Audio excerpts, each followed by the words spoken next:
Iain Dale is an LBC presenter, a commentator with CNN and the author, editor of over 30 books. On Monday, I had the pleasure of giving a talk to 25 senior Chinese government officials about UK radio. They had already heard from Fran Unsworth, the head of BBC News, and were later to hear about media regulation from John Whittingdale. I spoke about the differences between BBC and commercial radio, and then moved on to what I do at LBC. They seemed fascinated when I played them parts of my 40-minute interview, phone-in with the Prime Minister from last October. Surely it was all agreed beforehand, they asked. No. Surely you were told what to ask her, they suggested. No. I explained that in 8 years in this job I had not only never been asked by a politician's advisors to ask a particular question, but that, had they done, I'd have told them exactly where they could stuff their suggested. I ended the session by putting a question to them.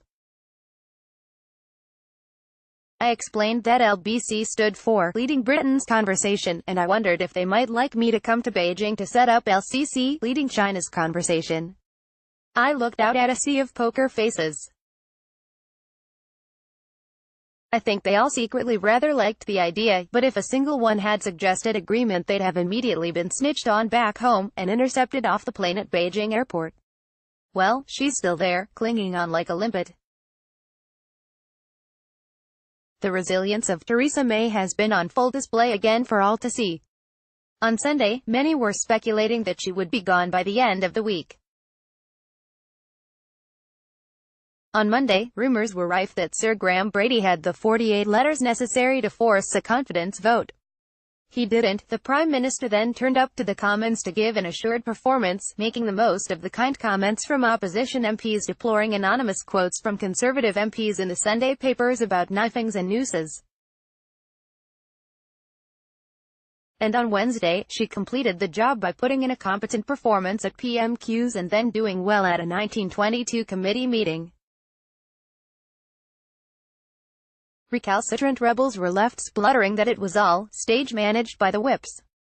What they meant was that they hadn't got their act together to do the same. There's always a but, though. And the but it is that she may still have the majority of the parliamentary party on side, but whether her cabinet is still on side is a very different matter. Tuesday's cabinet meeting was by all accounts not one that May will look back on fondly. At last, it appears that quite a few cabinet members discovered their bollocks were a bit bigger and more hairy than we had all thought. They seem to be in no mood to accept reassurances about the Northern Ireland backstop. They want a full legal opinion.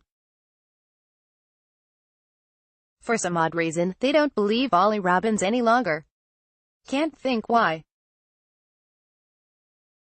Talking of the future Sir Oliver, I was amused by a tweet that Theo Barclay sent to Jackie Smith on Wednesday. Do you think Iain Dale will self-combust if Ollie Robbins is appointed Cabinet Secretary? This came off the back of the sad news that the current Jeremy Haywood has been forced to announce he is retiring to enable him to deal with the cancer that he was diagnosed with earlier in the year. Sir Jeremy has served 2 Labour and 2 Conservative Prime Ministers. Were I still in publishing, I would be hoping that he would be penning his memoirs. He is succeeded by the Prime Minister's National Security Advisor, Mark Sedwill, who has been deputising for Sir Jeremy over the last few months.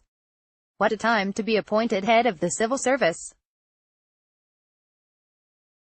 Perhaps it's a good time to have some fresh thinking and a new approach, given we're approaching D-Day on Brexit. I have no idea why the budget is being held on a Monday.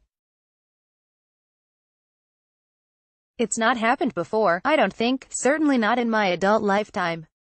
What we really need is a radical budget, preparing us for any Brexit eventuality. What we need is the kind of budget that Nigel Lawson used to deliver.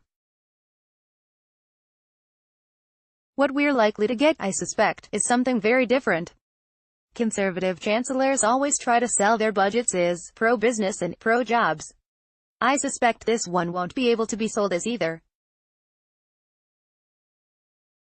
What is clear is that taxes are going to have to go up if the £20 billion NHS splurge is to be paid for by anything other than extra borrowing.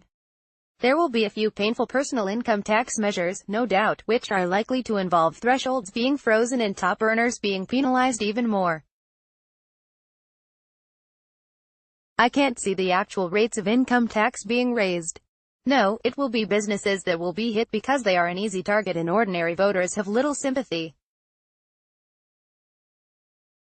I suspect that employers' knee, and possibly employees too, will go up, and that there will be other sneaky rises. I hope I'm wrong, because it is carrots that businesses need rather than sticks.